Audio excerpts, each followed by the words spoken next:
1942 সালে দ্বিতীয় বিশ্বযুদ্ধের সময় যখন জাপানরা বার্মা, যার বর্তমান নাম হচ্ছে মায়ানমার, এটি দখল করার পরে বাংলার খাদ্য আমদানি সম্পূর্ণ বন্ধ হয়ে যায়। কারণ বাংলার প্রয়োজনীয় চালের 15 থেকে 20% আসত বার্মা থেকে, যা ছিল খাদ্যের একটি প্রধান উৎস।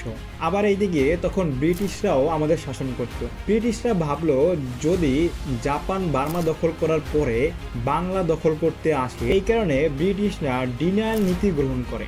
এই ডিনায়াল নীতিটা হচ্ছে মূলত শত্রুকে কোনো নির্দিষ্ট সম্পদ বা এলাকা ব্যবহার থেকে বঞ্চিত করার কৌশল।